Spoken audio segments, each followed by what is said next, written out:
तो चित्रकूट में भगवान हनुमान का एक ऐसा भी अनोखा मंदिर है जिसमें जलधारा पहाड़ से निकलकर हनुमान जी की बाईं भुजा को स्पर्श करते हुए नीचे पाताल में समा जाती है। ऐसे तीर्थ स्थल हनुमान धारा का ऐतिहासिक और धार्मिक महत्व देखते ही बनता है। आइए प्रजातंत्र टीवी की एक स्पेशल रिपोर्ट देखिए। भारत के तीर्थों में चित्रकूट को इसलिए भी गौरव प्राप्त है क्योंकि इसी में भक्तराज हनुमान की सहायता से भक्त शिरोमणि तुलसीदास को प्रभु श्री राम के दर्शन हुए।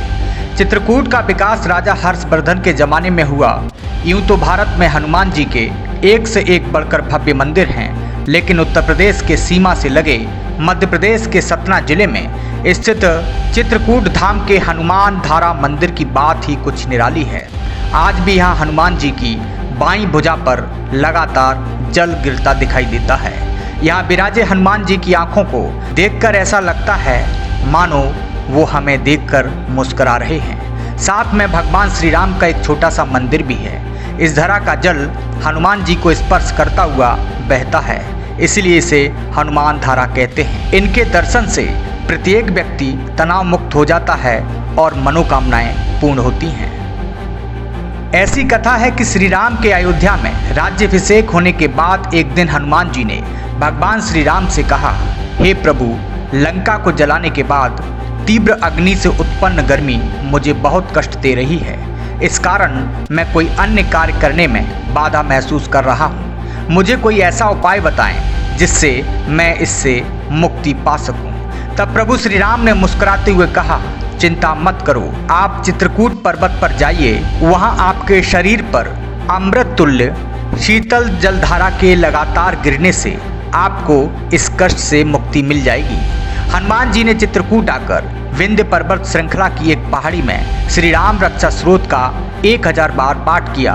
जैसे ही उनका अनुष्ठान पूरा हुआ, ऊपर से जल की धारा प्रकट हुई, जिसके पड़ते ही हनुमान जी के शरीर को शीतलता प्राप्त हुई। आज भी यहाँ वह जल की धारा निरंतर गिरती है, जिस कारण इस स्थान को हनुमान धारा के रूप में जाना जाता है। धारा का जल पहाड़ में ही विलीन हो जाता है। उसे लोक प्रभात नदी या पाताल गंगा कहते हैं। इस जल का भी बड़ा महत्व बताया गया है।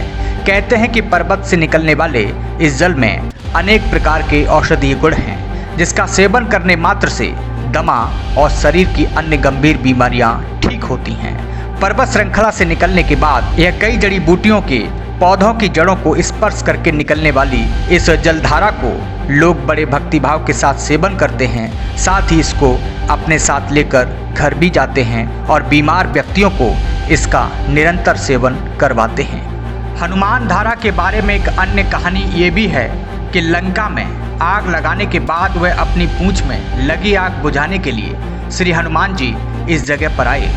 कहा जाता है कि जब हनुमान जी ने लंका में अपनी पूंछ से आग लगाई, तब उनकी पूंछ पर बहुत ही जलन हो रही थी। राम राज्य में भगवान श्री राम से हनुमान जी ने विनती की, जिससे अपनी जली हुई पूंछ का इलाज हो सका। तब श्री भगवान राम ने अपने बाण के प्रहार से इसी जगह पर एक पवित्र धारा बनाई। चमत्कारिक, पवित्र और ठंडी जलधारा पर्वत से निकलकर हनुमान जी की मूरत की पूंछ को स्नान कराकर नीचे कुंड में चली जाती है। ये जगह पर्वतमाला पर बिंद की शुरुआत में रामघाट से 4 किलोमीटर दूर है। हनुमान धारा पर आपको हनुमान जी का दर्शन देखने के लिए मिलता है, जो ऊंची पहाड़ी पर स्थित है। मंदिर तक पहुंचने के लिए आपको 465 सीढ़ियां या फिर रोपवे के माध्यम से मंदिर तक जाया जा सकता है। वैसे रोपवे के माध्यम से केवल हनुमान धारा तक पहुंचा जा सकता है। हनुमान जी के मंदिर के ऊपर सीता जी की रसोई है, जहां पहुंचने के लिए हमें 100 सीढ़ियां को चढ़ना पड़ता है। सीता रसोई की कथा यह है कि यहाँ पर सीता जी ने 5 ऋषियों के लिए खाना बनाया था और कंदमूल खिलाए थे।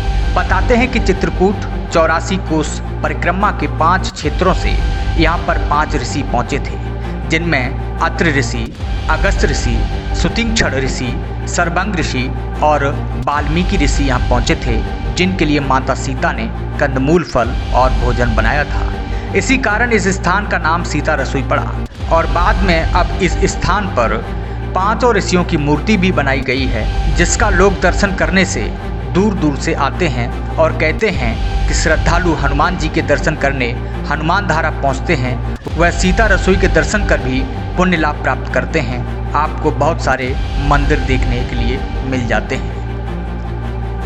सतना से प्रजातंत्र टीवी के लिए शुभम शुक्ला की रिपोर्ट।